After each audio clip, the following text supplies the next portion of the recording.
Esto es Curiosidad Relativa, un canal dedicado a recopilar datos curiosos si te gusta aprender y descubrir cosas nuevas. Quédate, este es tu canal.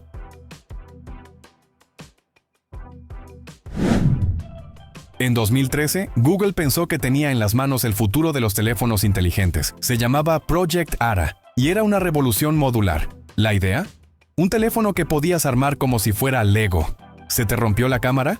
Cámbiala. ¿Necesitas más batería? Agrégala. ¿Quieres altavoces mejores? Solo enchúfalos. Así de simple. Un móvil personalizado, reparable y sin tener que cambiar todo el equipo por un detalle. Suena genial, ¿verdad? Y lo era. El concepto emocionó a todos. Consumidores, expertos, fanáticos de la tecnología. Google incluso mostró prototipos funcionando, piezas intercambiables y un diseño futurista que parecía sacado de Iron Man. Pero el sueño se desmoronó.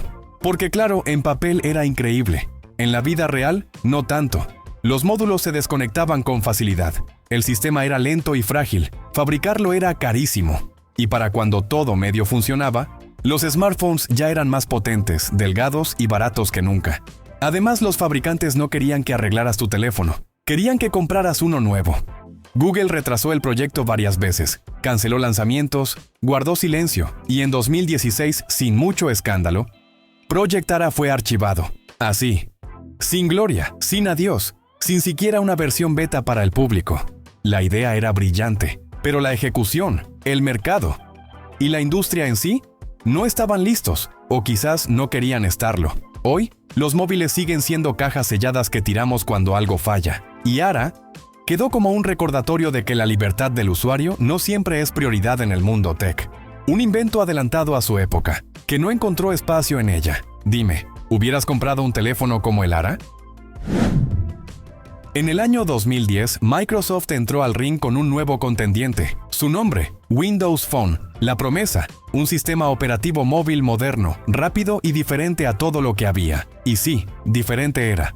Nada de iconos flotando por ahí. Windows Phone apostó por los Live Tiles, cuadros animados y coloridos que mostraban información en tiempo real. Era elegante, fluido, con un diseño limpio, y funcionaba de maravilla. Pero había un problema. Y no era técnico, era el ecosistema, o mejor dicho, la falta de uno.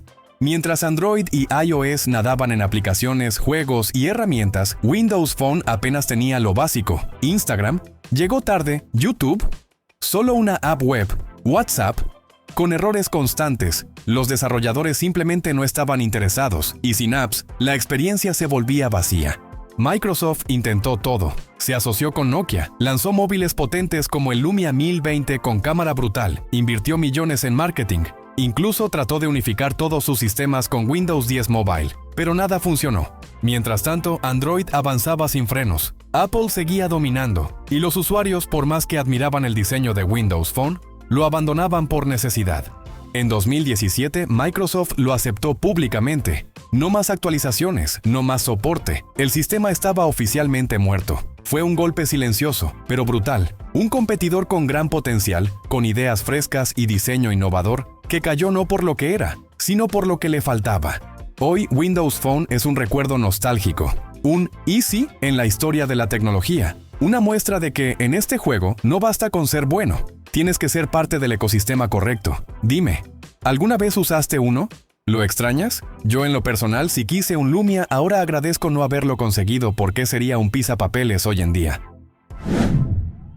En la década de 1920, cuando los libros aún olían a tinta fresca y cartón, un almirante e inventor incansable, Bradley A. Fisk, quiso matar al libro con una lente.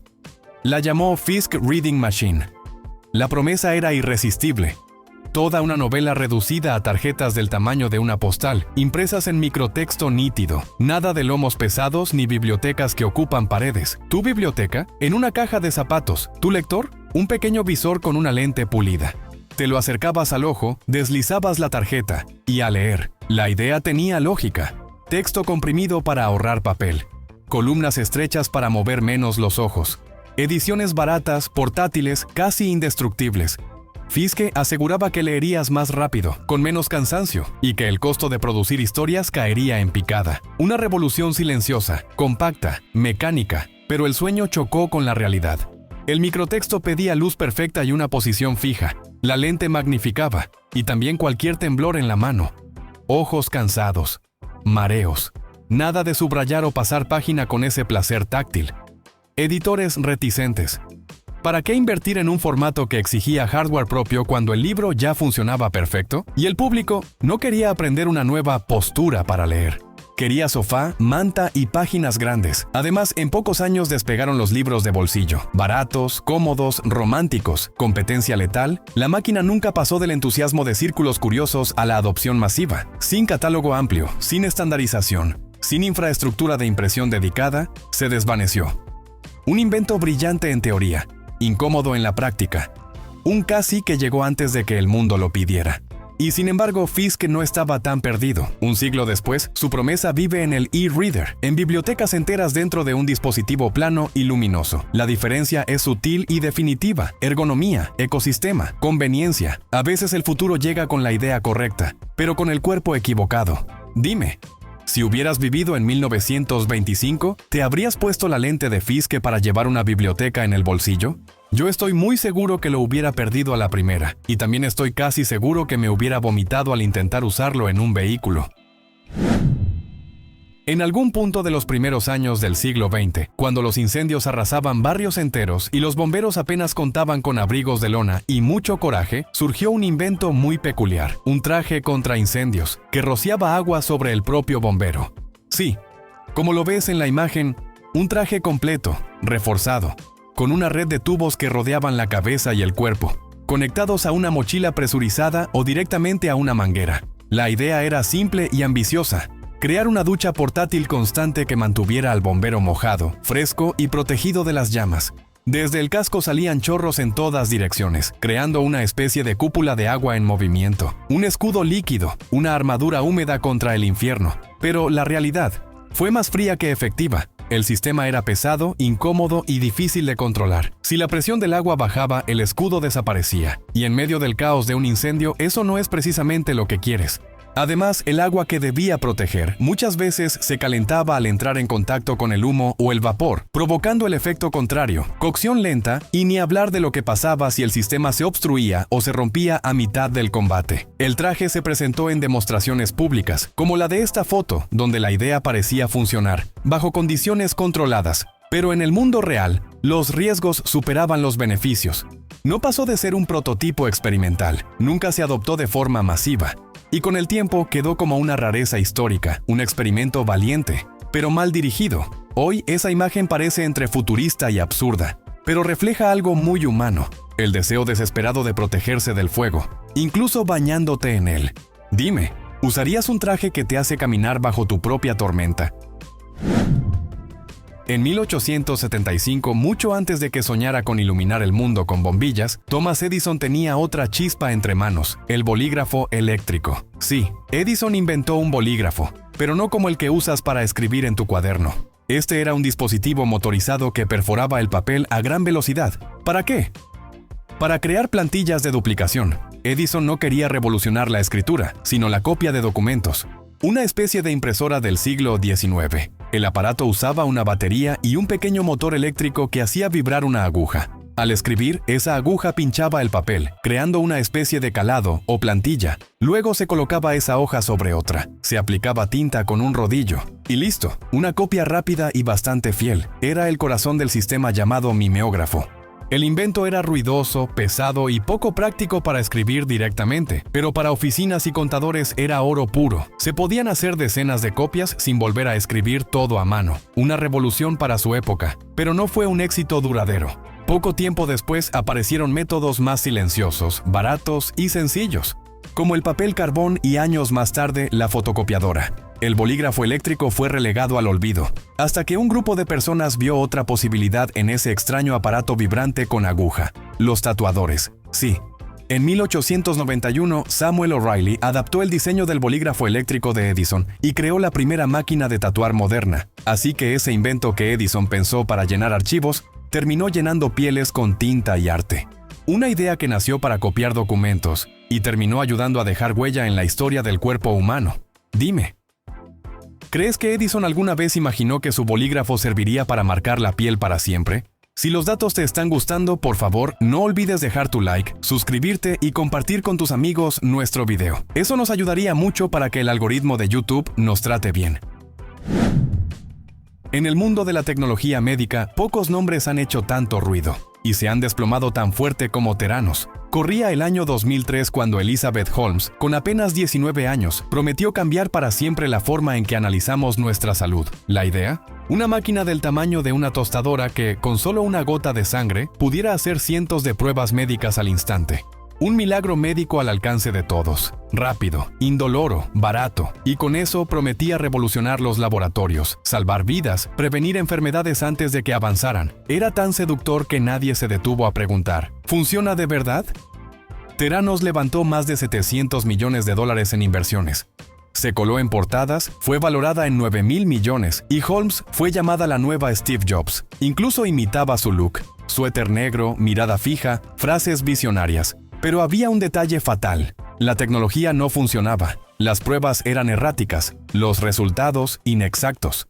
Y muchas veces ni siquiera usaban su famosa máquina Edison. Usaban equipos comerciales normales escondidos detrás del telón. El castillo de cartas se mantuvo en pie por una mezcla de silencio, intimidación legal y una imagen cuidadosamente fabricada. Hasta que en 2015 un periodista del Wall Street Journal destapó la verdad. Lo que parecía una revolución era una ilusión. Y lo que vendían como ciencia era, en realidad, puro teatro. El colapso fue brutal. Theranos se desmoronó. Elizabeth Holmes fue juzgada y condenada por fraude. Y el mundo entero aprendió una dura lección. La fe ciega en el carisma no sustituye a la evidencia científica. Theranos pasó a la historia como uno de los fraudes más estruendosos y costosos del siglo XXI. Una advertencia disfrazada de innovación. Un recordatorio de que, en la ciencia, las promesas no salvan vidas. Los datos sí. Dime, ¿qué es más peligroso? ¿Un invento que no funciona o uno que finge funcionar?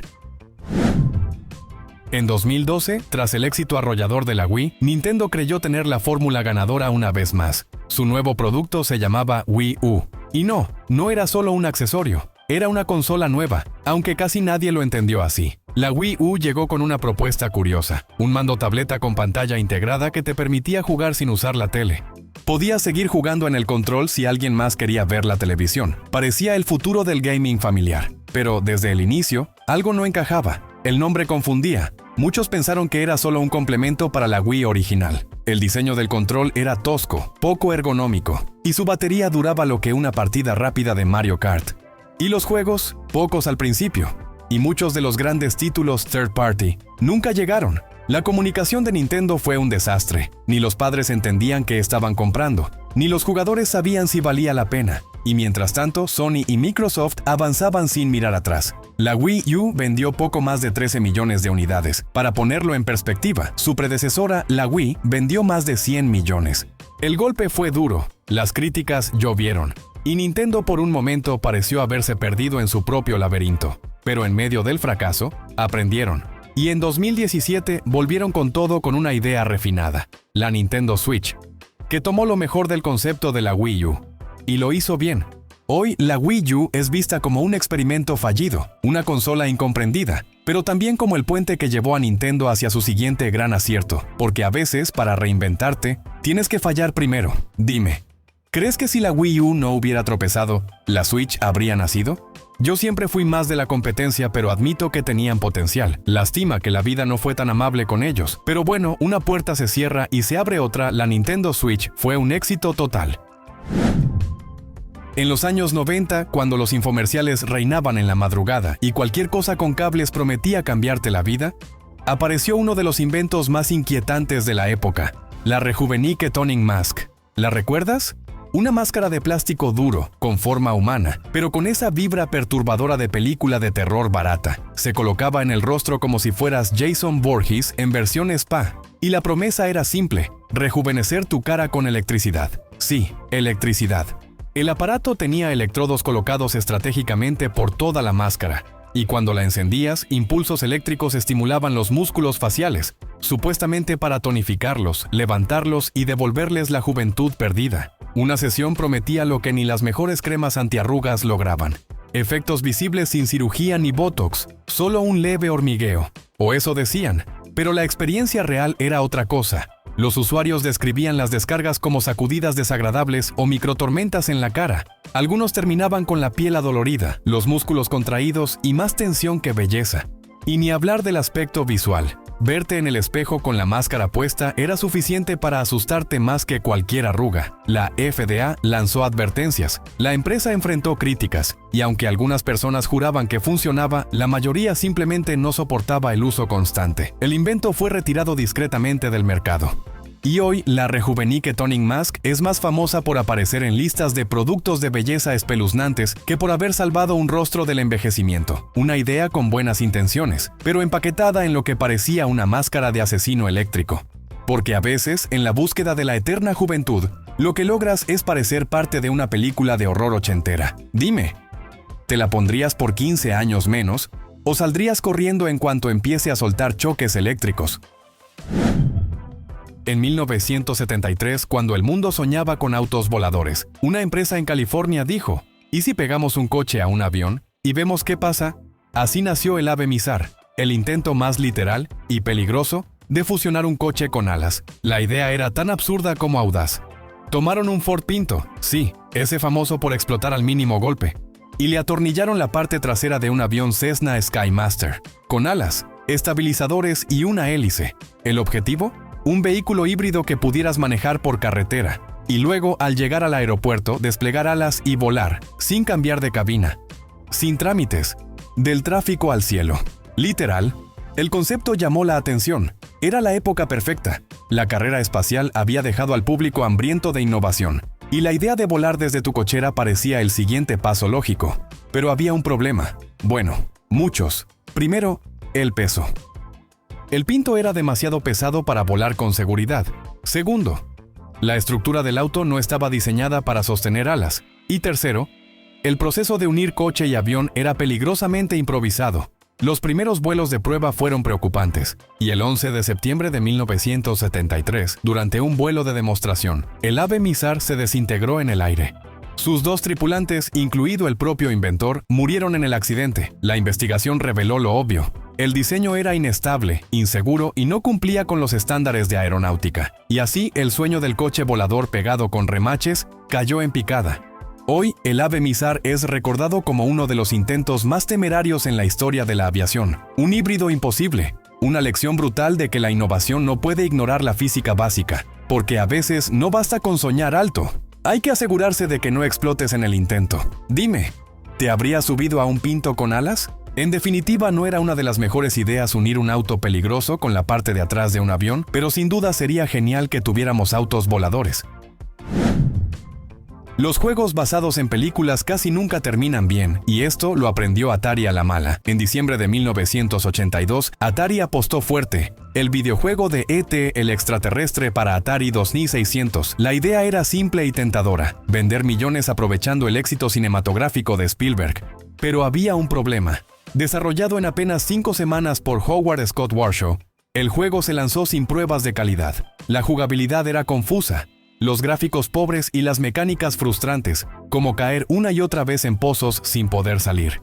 A pesar de ello, Atari fabricó 4 millones de cartuchos, convencida de que todos se venderían. Resultado, solo se vendieron 1.5 millones, con devoluciones masivas y más de 2 millones de juegos sin vender. El desastre fue tan grande que Atari tuvo que enterrar miles de cartuchos, entre ellos muchos de E.T., en un vertedero en Nuevo México, sellándolos bajo concreto, y el mito se confirmó cuando en 2014 recuperaron cientos de copias durante una excavación. El impacto fue devastador. Una de las mayores causas del célebre colapso de la industria del videojuego en 1983, conocido como el Video Game Crash, que llevó los ingresos anuales de 3.2 mil millones en 1982 a apenas 100 millones en 1985 en Estados Unidos. Atari no solo perdió dinero, se hablaron de pérdidas por más de 500 millones ese año, sino que también quedó marcada como incapaz de cuidar la calidad de sus títulos. El cariño del público se evaporó, igual que el interés por los videojuegos desarrollados por terceros sin control de calidad. Hoy, E.T. para Atari se recuerda como el peor videojuego de la historia y una advertencia brutal, una licencia poderosa, Plus, un desarrollo express, desastre seguro y una lección eterna. Sin pruebas reales, incluso los éxitos más seguros pueden hundir una compañía entera. Hey, tú no cometas un error como Atari, y deja tu like, tu comentario y comparte con tus amigos para que también puedan ver cómo no siempre una idea que parece buena lo es. En el mundo de los inventos absurdamente ambiciosos, hay uno que se lleva una buena rebanada de incredulidad: la pizza en spray. Sí, como lo oyes. En algún momento del siglo XXI, alguien pensó, ¿y si pudiéramos tener pizza en aerosol? Así nació este experimento culinario que prometía el sabor de una pizza entera, concentrado en un pequeño envase presurizado. La idea era convertir los sabores esenciales, queso, tomate, orégano, masa, en una especie de niebla comestible que podías rociar sobre galletas, pan o directamente en la boca si eras lo suficientemente valiente. El público objetivo, estudiantes, oficinistas, personas con poco tiempo y aparentemente gente sin papilas gustativas exigentes. El envase prometía una explosión de sabor italiano en cada puff. Pero lo que salió de ahí era más bien un aroma artificial entre pizza vieja y desinfectante de cocina. Textura rara, sabor discutible. Y el tipo de invento que hace que la abuela italiana levante un tenedor al cielo y grite «¡Maledizione!». La pizza en spray no era realmente una pizza, ni caliente, ni crujiente, ni reconfortante. Era un chorro con sabor salado, como si alguien te hubiera licuado una caja de Lunchables. Sin amor. Como era de esperarse, el producto no duró mucho. No convenció ni a los amantes de lo práctico, ni a los fans de la comida rápida, ni a los más nostálgicos, y mucho menos a los que querían una pizza de verdad. Terminó en la lista de los alimentos más raros y fallidos de la historia moderna. Un ejemplo perfecto de que, a veces, la innovación cruza la delgada línea entre lo genial y lo grotesco. Porque sí, puedes poner pizza en un aerosol, pero eso no significa que debas hacerlo. Dime, ¿te atreverías a rociarte una rebanada directo en la boca? En los años 90, cuando la industria alimentaria estaba obsesionada con lo light, lo sin grasa y lo saludable, surgió un invento que prometía el paraíso del snack sin culpa. Papas fritas que no engordan. Así nacieron las Wow Chips de Frito-Lay, con un ingrediente milagroso llamado olestra, una grasa sintética que el cuerpo no absorbía. ¿Resultado? 0 calorías de grasa, todo el sabor, y supuestamente, sin consecuencias. Al menos eso decían. La realidad era otra. Olestra no se digería y al pasar directo por el intestino arrasaba con todo: nutrientes, vitaminas y la dignidad de más de un consumidor. Los efectos secundarios no tardaron: dolores estomacales, diarrea, gases intensos y el infame escape anal. Sí, así tal cual. El empaque advertía de efectos laxantes ocasionales, pero la verdad es que muchos no podían ni terminar la bolsa. Lo más escalofriante, la empresa ya lo sabía. En pruebas internas se recomendaba no comer más de 8 papas por porción para evitar efectos secundarios. ¿8? Sí, 8. ¿Quién come solo 8 papas? El problema se volvió tan serio que la FDA intervino. Aunque no prohibió directamente la venta, obligó a Frito-Lay a incluir advertencias visibles en el empaque sobre los efectos gastrointestinales. Las quejas no cesaron, las ventas colapsaron y finalmente las Wow desaparecieron silenciosamente de los estantes. Intentaron relanzarlas con otro nombre: Light Chips. Pero el daño ya estaba hecho. La fama de papas con fuga era imposible de borrar. Hoy, las papas con olestra son una advertencia histórica de lo que pasa cuando el marketing promete milagros y el cuerpo pasa factura. Porque sí, puedes hacer papas sin grasa, pero si el gobierno tiene que intervenir porque la gente no puede confiar ni en su propio recto, quizás el precio sea demasiado alto. Dime, ¿arriesgarías tu sofá por solo 8 papas sin culpa? En la eterna búsqueda de padres desesperados por un momento de paz, llegó al mercado una solución que parecía sacada de un cuento o de una película de ciencia ficción de bajo presupuesto. El aerosol para calmar niños. Sí, así como lo oyes, un spray, rocías la habitación, la almohada o incluso al propio niño. Y magia. Se calma, se relaja, se duerme. El producto se vendía como una fórmula natural, a base de lavanda, manzanilla y aceites esenciales. Un aroma suave que, según los fabricantes, tenía poderes casi hipnóticos para calmar berrinches, ansiedad infantil, rabietas nocturnas o el temido no quiero dormir. Y claro, la idea voló de los estantes. Padres y madres en todo el mundo lo probaron con la esperanza de domar a pequeños gremlins a base de spray. Pero pronto llegaron las preguntas incómodas. ¿Funciona de verdad? ¿Es seguro? ¿Se está abusando de una solución rápida? Muchos especialistas comenzaron a levantar la ceja. Algunos niños presentaban irritación en los ojos, alergias o reacciones en la piel. Otros simplemente no reaccionaban al aroma y seguían llorando como si nada. Y en muchos casos, el efecto calmante parecía venir más de la sugestión del adulto que de cualquier propiedad mágica del spray. Además, algunas marcas no revelaban claramente los ingredientes, y eso no gustó ni a pediatras ni a organismos de control. En varios países se pidió retirar productos del mercado o limitar sus usos, sobre todo si se aplicaban directamente sobre niños pequeños. Porque una cosa es usar un difusor de lavanda en el ambiente, y otra muy distinta es rociar a tu hijo como si fuera ambientador viviente. Hoy, los aerosoles calmantes para niños existen, sí, pero rodeados de polémica, recomendaciones de uso muy estrictas y advertencias para que no sustituyan lo que de verdad calma, el contacto humano, los hábitos y la paciencia. Porque no todo lo que huele a lavanda es mágico. Dime, ¿usarías un spray para silenciar a tu hijo o preferirías hablarle bajito hasta que el mundo se le acomode? Llegar tarde y pedir que alguien más te haga tu trabajo son cosas que te pueden llevar a fallar, y esto lo aprendió Apple. En los años 90, cuando Apple aún buscaba su lugar en el mundo más allá de las computadoras, decidió meterse en un terreno completamente nuevo: las consolas de videojuegos. Y así nació uno de sus experimentos más olvidados, la Apple Pippin. ¿Nunca habías oído hablar de ella? Exactamente. La Pippin salió en 1996 y prometía mucho. Una consola multimedia que no solo servía para jugar, sino también para navegar por internet, reproducir CD-ROMs educativos, música y más. Una especie de híbrido entre consola, computadora y reproductor. Una media station antes de que eso fuera cool. Apple no la fabricó directamente. Licenció su tecnología a la empresa japonesa Bandai, que se encargó del diseño y distribución. ¿El resultado? Una caja blanca elegante con el logo de Apple y un mando que era bastante feo. Pero el problema era todo lo demás. Primero, costaba $600. Sí, en los 90. Y mientras tanto, la PlayStation y la Nintendo 64 dominaban el mercado con precios más bajos y catálogos infinitamente más atractivos. Segundo, tenía poquísimos juegos. La mayoría eran educativos o aburridos, con gráficos mediocres. Los títulos realmente interesantes eran escasos o inexistentes. Tercero, el marketing fue confuso.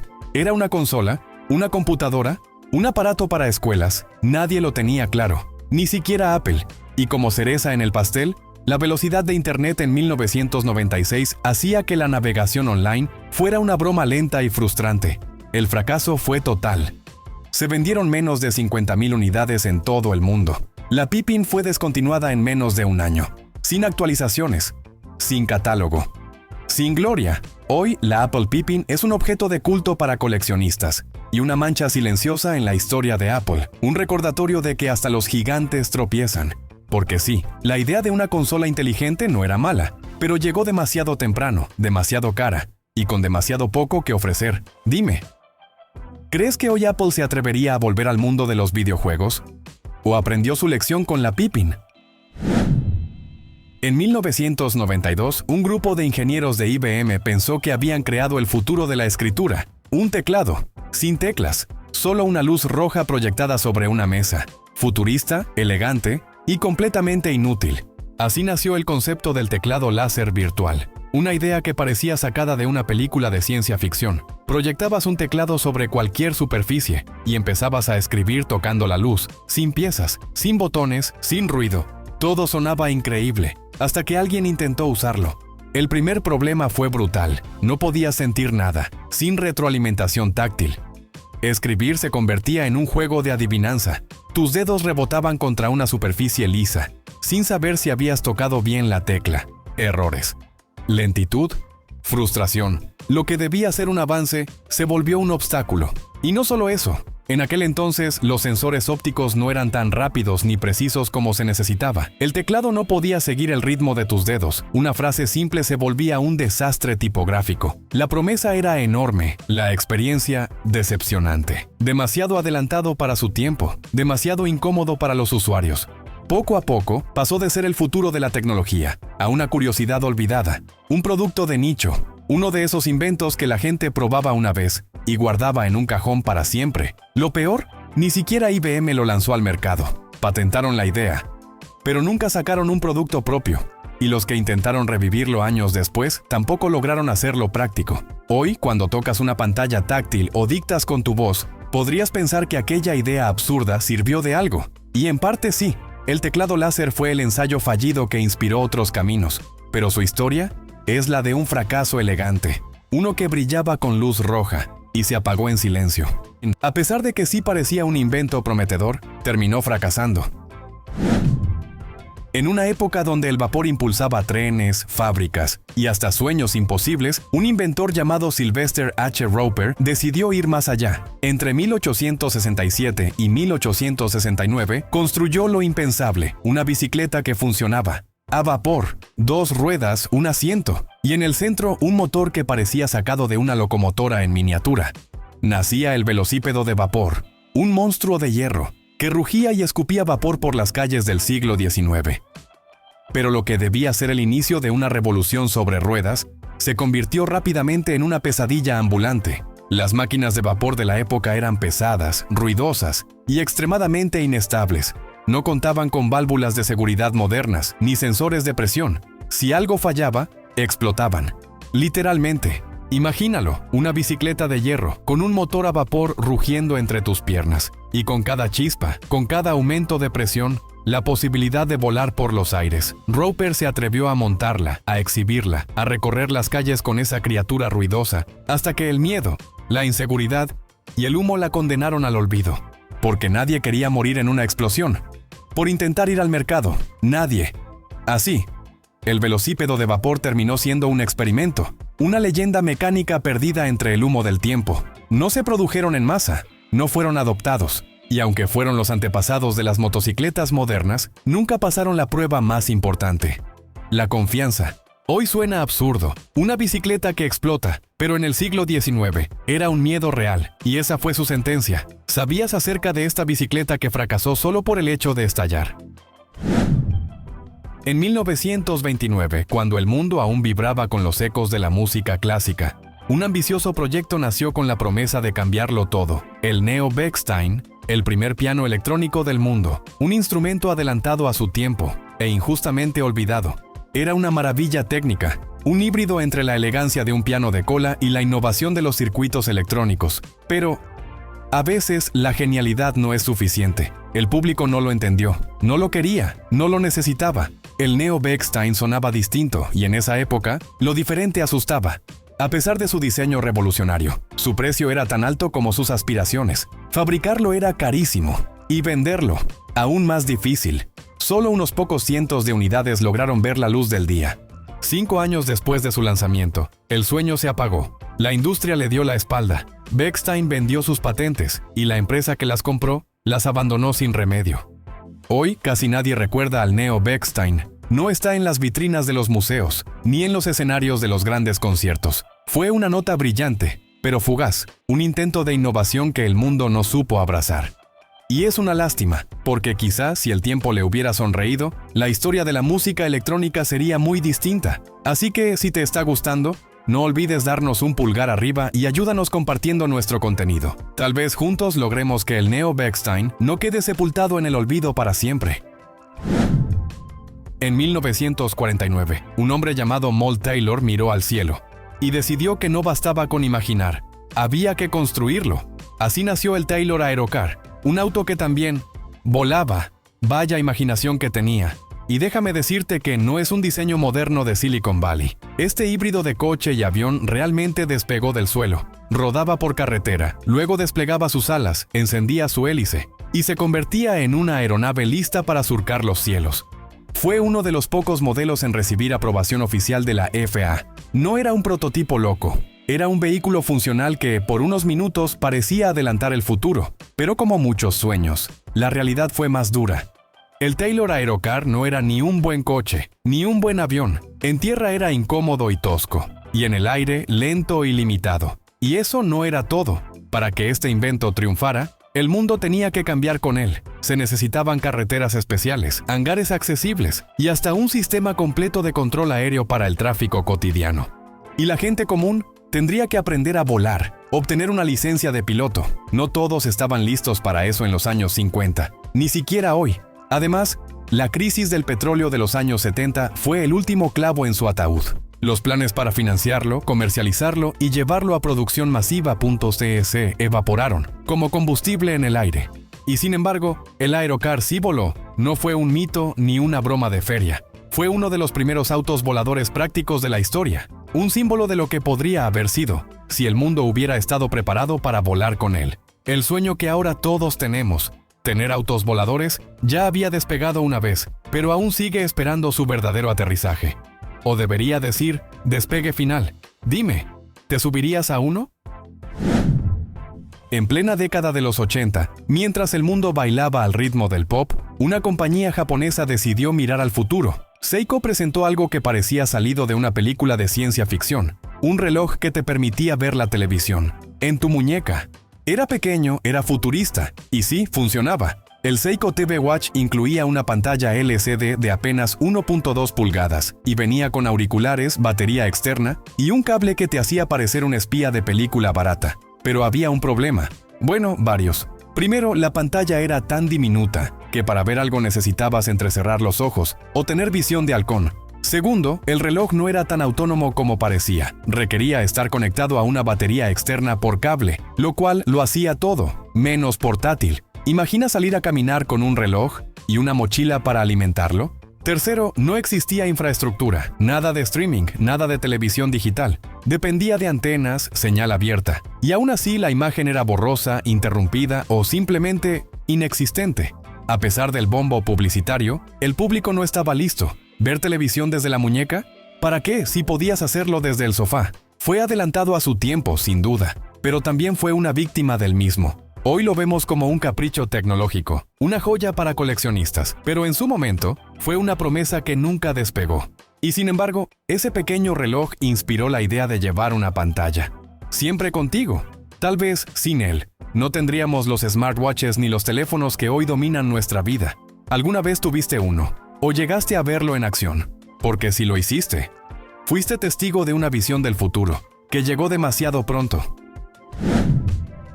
En 2007, Palm tenía un plan, un dispositivo compacto, ligero, con sistema Linux, capaz de arrancar al instante y mostrarte tus correos, tus documentos, todo desde una pequeña pantalla. Se llamaba Palm Folio, un subportátil, no era una laptop, tampoco un teléfono, era algo entre ambos, una idea que sonaba extraña en ese entonces, pero que en retrospectiva parecía visionaria. El Folio estaba diseñado para ser el compañero de tu smartphone Treo. Te permitía editar documentos, revisar correos, navegar por tus archivos, siempre y cuando tuvieras el teléfono cerca. Porque sí, el Folio no podía conectarse a internet por sí solo. No tenía Wi-Fi, no tenía datos, todo dependía del teléfono. Y eso lo condenó. Palm lo anunció con entusiasmo, mostró sus virtudes, lo comparó con una libreta electrónica, una que arrancaba rápido, que era simple, que prometía cambiar la forma en que trabajabas en movilidad. Pero semanas después, antes de llegar al mercado, lo cancelaron, oficialmente muerto. Antes de nacer, el CEO de Palm dijo que la compañía necesitaba concentrarse, que no podían permitirse desviar recursos, que los teléfonos eran la prioridad.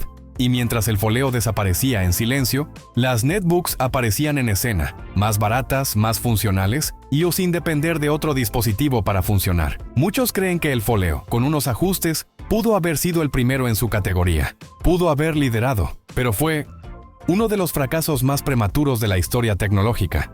Palm nunca se recuperó del todo, y en 2010 fue comprada por Hewlett Packard. ¿Sabías acerca de este invento que ni siquiera había nacido y ya había fracasado? Porque a veces la tecnología no muere por ser mala, sino por llegar antes de tiempo. En 2013, Facebook tenía una misión: llevar tu red social favorita directamente al centro de tu teléfono. Y lo hizo con algo que parecía ambicioso, pero terminó siendo un desastre épico: el HTC First, mejor conocido como el Facebook Phone. La apuesta era clara: crear un smartphone que te mantuviera siempre conectado, pero no al mundo, sino a Facebook, todo el tiempo, en cada desbloqueo de pantalla, con cada notificación, con cada movimiento. El corazón de esta idea, una interfaz llamada Facebook Home, una capa sobre Android que transformaba todo tu teléfono en una extensión de la red social, fotos de tus amigos como fondo de pantalla, chats flotando por encima de tus apps, publicaciones invadiendo tu pantalla de inicio. Pero había un problema: nadie quería eso. La experiencia no solo fue confusa, fue intrusiva, y en menos de un mes, el entusiasmo colapsó. AT&T, la operadora encargada de vender el dispositivo, vendió apenas 15,000 unidades. Sí, en un país como Estados Unidos, 15,000. El precio original era de $99 con contrato, pero al ver que nadie lo quería, bajaron el precio a menos de un centavo. Literalmente. Facebook Home también se lanzó como app para otros teléfonos Android, pero tuvo reseñas tan malas que la propia empresa la eliminó meses después. El HTC First no era un mal teléfono por dentro, tenía especificaciones decentes para su época, pero fue víctima de una idea mal ejecutada: forzar a los usuarios a usar solo una cosa y olvidar que los smartphones son, ante todo, versátiles. Un mes después de su lanzamiento, el Facebook Phone fue retirado del mercado, en silencio, como si nunca hubiera existido. Una idea más, que fue al fracaso. ¿Te acuerdas de él? ¿Alguna vez lo viste? Porque este es uno de esos fracasos tecnológicos que desaparecieron más rápido de lo que aparecieron. Cuando Apple lanzó el iMac G3 en 1998, el mundo se sorprendió. Un diseño colorido, transparente y futurista. Pero junto a esa revolución visual, llegó uno de los peores errores de diseño en la historia de la tecnología: el infame Hockey Puck Mouse. Sí, su nombre no era oficial, pero todos lo llamaban así, porque se parecía exactamente a una pastilla de hockey sobre hielo, redondo, plano y torpe, muy torpe. Desde el primer momento, los usuarios supieron que algo no iba bien. Su forma circular lo hacía difícil de agarrar. Era fácil confundir la parte delantera con la trasera y terminar moviendo el cursor en la dirección equivocada. ¿Querías hacer clic? Buena suerte. El botón único no ofrecía retroalimentación clara, y su ubicación era tan ambigua que muchos fallaban al presionarlo. Era frustrante, era lento, y para colmo, nada ergonómico. Tan mal fue recibido que pronto surgieron accesorios de terceros diseñados exclusivamente para arreglarlo, como el iCatch, una carcasa que transformaba el círculo en una elipse, intentando devolverle dignidad al diseño. El problema, ni siquiera eso bastaba. Lo que Apple quiso mostrar como símbolo de elegancia minimalista se convirtió en el símbolo de cómo el diseño sin funcionalidad fracasa, y es irónico, porque esta fue la misma Apple que luego redefinió la experiencia de usuario con el iPhone, los trackpads multitáctiles y los ratones mágicos. Pero en aquel entonces, el Hockey Puck Mouse fue un recordatorio doloroso. No importa lo bonita que sea una idea, si no se puede usar bien, no sirve. Apple lo reemplazó poco tiempo después, sin hacer mucho ruido, como queriendo borrar el error de la historia. Pero la historia no olvida, porque incluso los gigantes tecnológicos también tropiezan. No importa qué tan grande sea una empresa, también tienen sus fracasos, pero justo por eso son lo que son hoy, porque aprendieron a no dejar que esos errores los definieran. En los años 70, en plena crisis del petróleo, el mundo necesitaba una solución barata, eficiente y distinta. Entonces apareció el Reliant Robin, un coche con solo 3 ruedas, una al frente y 2 atrás. Parecía un triciclo futurista, salido de una película británica de bajo presupuesto. Pero no era una broma, era real. Y sí, era legal. Su carrocería de fibra de vidrio lo hacía increíblemente ligero. Solo 450 kilos. Podías empujarlo con una mano y con la otra lamentarte de haberlo comprado. Porque el Robin no tardó en mostrar su oscuro secreto. Su inestabilidad era tan grave que bastaba tomar una curva a velocidad normal para que volcara sin piedad. Un episodio de Top Gear lo hizo famoso por eso mismo. El coche salía volando de lado como si fuera un juguete mal diseñado. Y no era exageración, era una representación precisa. Pero aquí viene lo sorprendente. A pesar de todo eso, el Reliant Robin fue un éxito. Durante la crisis del petróleo, su consumo bajo lo convirtió en una opción muy tentadora. No necesitabas licencia de auto tradicional para conducirlo en Reino Unido, y era más barato que casi cualquier coche del mercado. Se vendieron miles de autos inestables pero económicos. Y con el paso del tiempo, su torpe diseño, su rareza y su historia casi absurda lo convirtieron en un objeto de colección. Hoy en día, los fanáticos lo modifican, le agregan estabilidad, frenos modernos, pero conservan su alma. Porque el Robin no solo fue un coche, fue un símbolo de cómo una idea fallida puede sobrevivir si llega en el momento justo. Porque cada idea que fracasa tiene su historia, y nosotros te la contamos.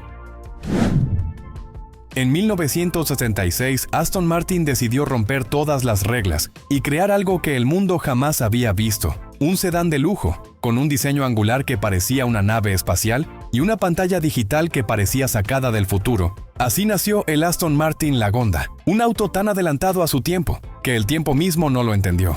Visualmente era un escándalo. Líneas rectas, carrocería larga, perfil bajo, nada parecido a los coches elegantes y redondeados que dominaban el mercado de lujo. Pero lo más impresionante, estaba dentro. Pantallas táctiles, paneles digitales, comandos computarizados. En 1976, mucho antes de que la mayoría de los hogares tuvieran una computadora.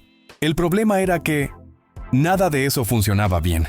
La electrónica, aunque futurista, era extremadamente frágil. Los paneles fallaban, los botones no respondían, y cada reparación costaba una fortuna. Y hablando de fortunas, el Lagonda tenía un precio estratosférico. Tan alto que ahuyentó a la mayoría de compradores, y tan exclusivo que ni siquiera el lujo británico tradicional lo quería.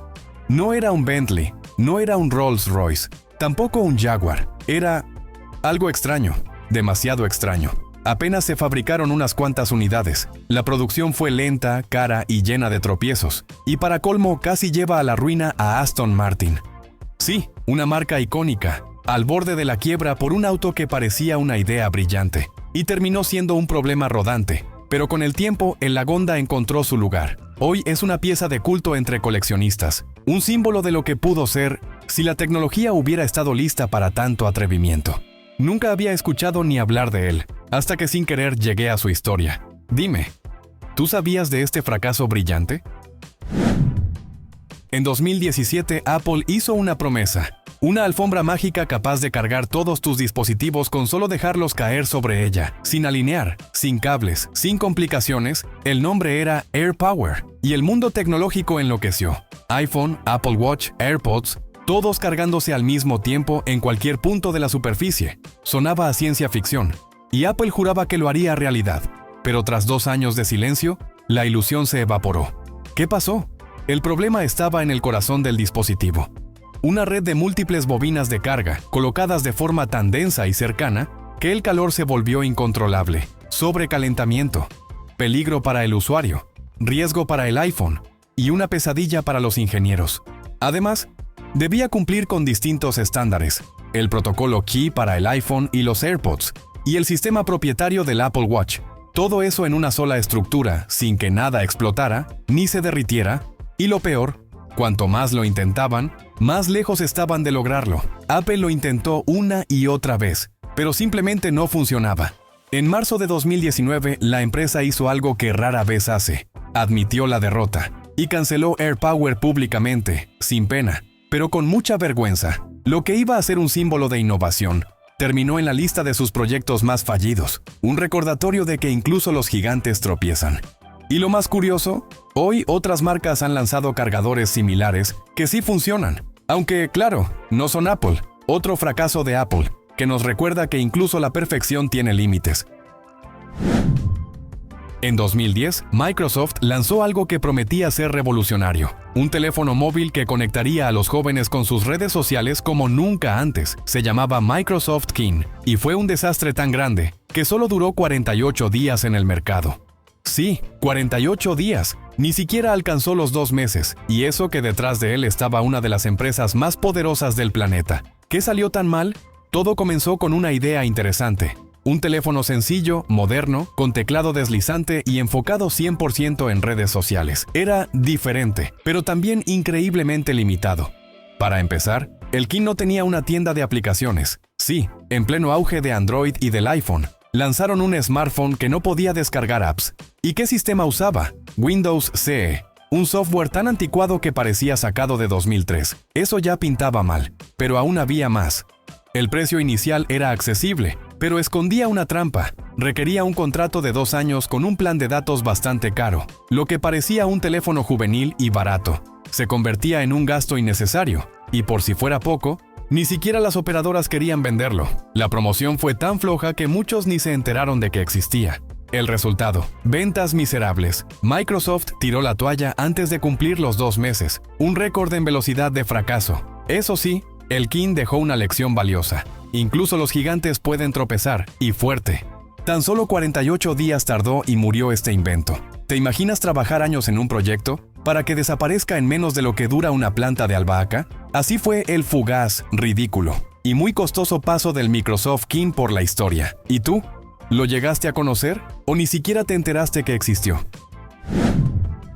A principios del siglo XX, cuando la electricidad todavía era un misterio para la mayoría, alguien tuvo una idea brillante.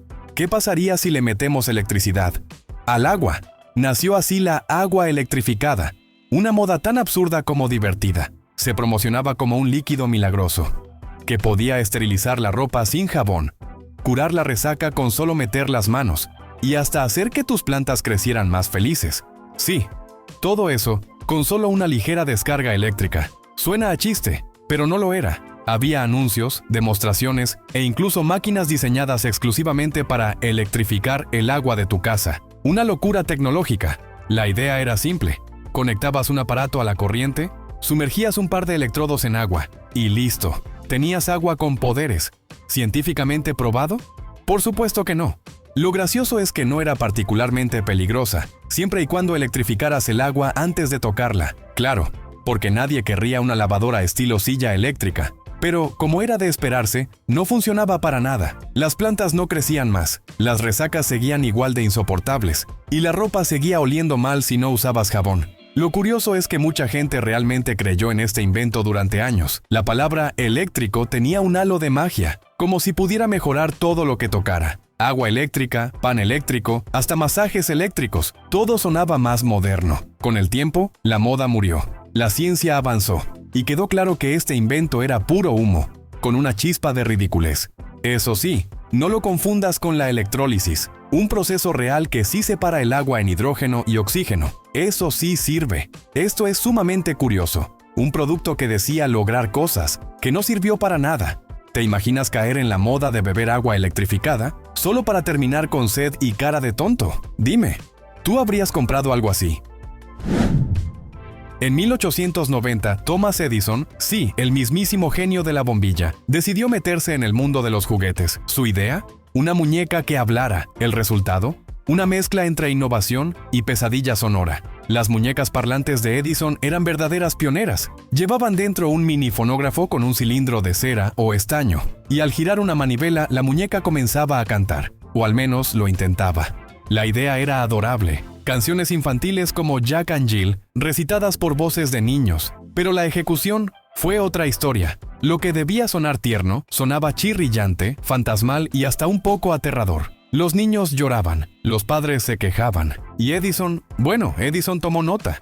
El mecanismo, además, era frágil como el ego de un inventor en crisis. Con el uso, las muñecas simplemente dejaban de hablar. Y considerando que costaban unos $10 en 1890, una fortuna para la época.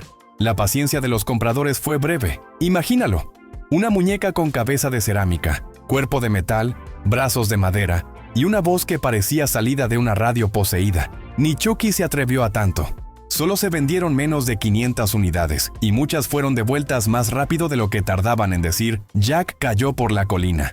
Pero a pesar del fracaso, estas muñecas fueron un hito, el primer intento serio de fusionar juguetes y tecnología de sonido, un primer paso hacia los juguetes interactivos de hoy. Edison aprendió una valiosa lección. No basta con tener una idea revolucionaria, si suena como si viniera del más allá. ¿Sabías que Edison había intentado hacer este tipo de muñecas? ¿Tú habrías querido una o la habrías exorcizado primero? Imagina conducir una rueda gigante, desde adentro. No es broma. En 1930, el ingeniero inglés John Archibald Purves patentó un vehículo que parecía salido de un circo futurista, la dinasfera. Este extraño invento tenía forma de una sola rueda, pero del tamaño de un coche entero. Su estructura era una celosía metálica enorme, parecida a una jaula, y en su interior, un pequeño asiento para 1 o 2 pasajeros. ¿El volante? Tú mismo girando con todo y la rueda. Inspirado en antiguos bocetos de Leonardo da Vinci, Purves quiso darle vida a un vehículo que rodara sobre sí mismo, como un hámster motorizado con licencia de conducir.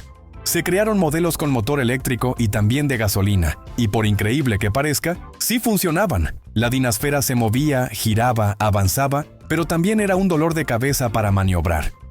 Controlarla era como intentar bailar tango con una lavadora gigante, en movimiento. En línea recta podía ir bastante bien, pero al girar, frenar o simplemente intentar estacionarla, el caos comenzaba. Y ni hablar si querías bajarte sin marearte. A pesar del entusiasmo inicial y lo innovador del diseño, la complejidad al manejarla fue su sentencia de muerte. Nunca se fabricaron en masa, y así la Dynasfera pasó a la historia como otro experimento curioso, que rodó directo al olvido. Y lo más irónico, era más simple en piezas mecánicas que los coches normales de la época. Menos piezas, más problemas, al menos para tus nervios y tu sentido del equilibrio. ¿Sabías esto? ¿Te atreverías a dar una vuelta en una rueda gigante? ¿O preferirías seguir con 4 llantas y volante? Imagina ponerte un casco tan cerrado que necesitas oxígeno extra para seguir respirando. Pues eso exactamente intentó Hugo Gernsback en 1925 con su excéntrico invento, el Isolator. Su propósito, lograr la máxima concentración. Este casco, construido con madera, corcho, fieltro y relleno de algodón, bloqueaba completamente el ruido y la visión periférica. Solo podías ver por unas diminutas rendijas al frente y escuchar absolutamente nada. Para que el usuario no se asfixiara, porque claro, el casco era hermético, incluía un sistema de suministro de oxígeno conectado a una bombona externa, una escafandra para trabajar o estudiar, una mezcla entre astronauta y monje medieval. Pero lo que parecía una solución futurista terminó siendo un fracaso absoluto. ¿La razón? Era tan incómodo como ridículo. Usarlo por más de unos minutos provocaba dolor de cuello y espalda, y ni hablar del oxígeno. Había que estar monitoreando constantemente el flujo de aire, porque si te concentrabas demasiado, te podías quedar sin respirar. Además, el diseño causaba aislamiento total, pero no del bueno. Los usuarios quedaban tan desconectados del entorno, que cualquier emergencia pasaba desapercibida. Imagínate que te hablen, o que la casa se incendie, y tú dentro del Isolator escribiendo en paz total. Aunque no funcionó como se esperaba, el Isolator representa una etapa fascinante de ese afán humano por mejorar la productividad a toda costa. Gernsback también inventó cosas como el Nap Zapper, otro dispositivo curioso para combatir la distracción. Curioso ese casco, pero forma parte de nuestra historia. Y como dato curioso, una de las pocas fotos existentes del Isolator parece sacada de una película de ciencia ficción, pero es 100% real. Dime, ¿te lo pondrías durante una junta de trabajo? ¿O mejor te conformas con unos buenos audífonos con cancelación de ruido? Gracias por ver el video de hoy. Esperamos que te haya gustado, si fue así. No olvides suscribirte y activar la campanita de notificaciones para que YouTube te avise cuando subamos nuevo video.